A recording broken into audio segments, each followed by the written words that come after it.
motivated me was the fact, number one, war was declared in September 1939. Immediately, I had two older brothers, were immediately called up into the British Army, and we're out in North Africa and the African campaign.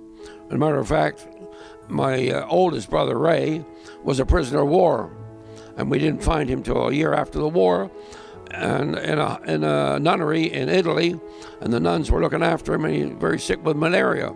We got him home. But what voted me was that the fact that not only were they away from us, but I was the third son in the family, and I was working at that time as an apprentice in a Spitfire factory.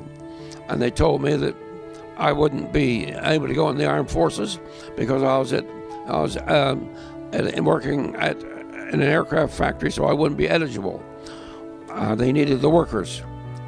But next, I read a report that the city of Southampton wanted bus drivers and streetcar drivers, so I left the aircraft plant, applied, got a job with the streetcars, and stayed with them for a few weeks.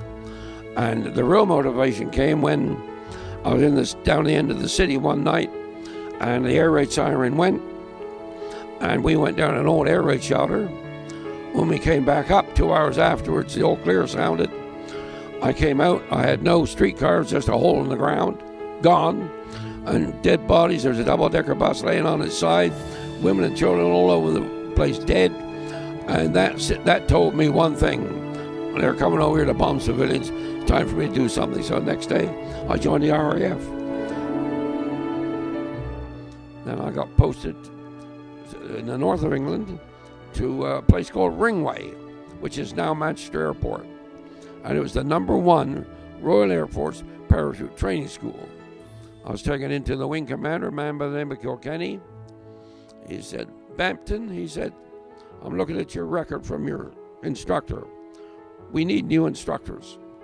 As now," he said, "before too long, we have some of the Canadian people coming over to be trained."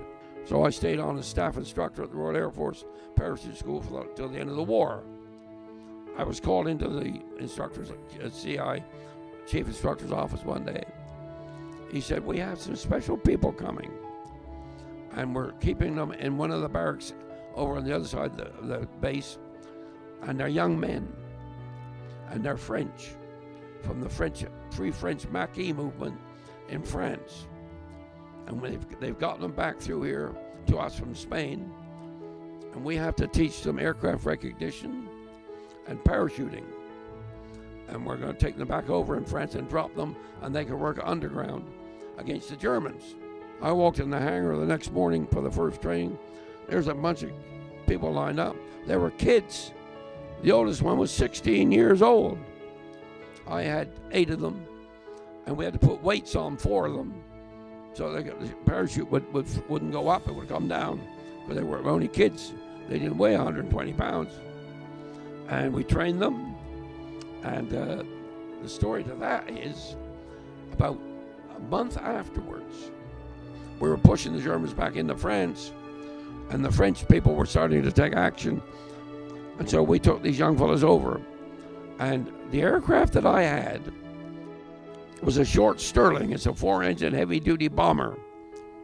And these kids, instead of jumping out a door like we did in the regular Dakota transport, they had to go through the bomb bay and go through the bomb bay.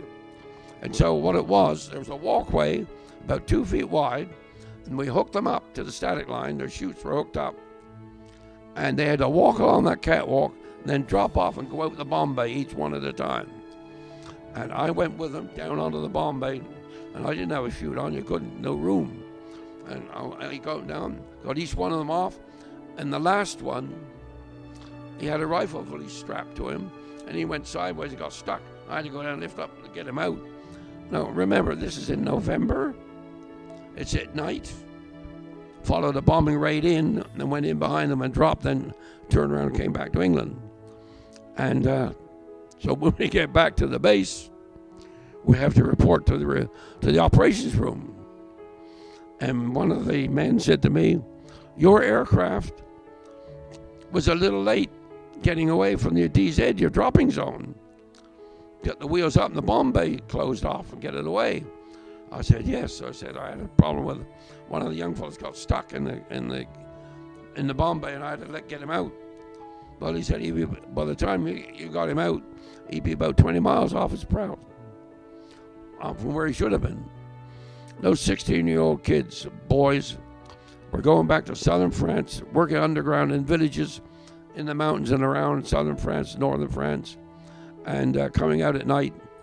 And I often wonder what happened to them.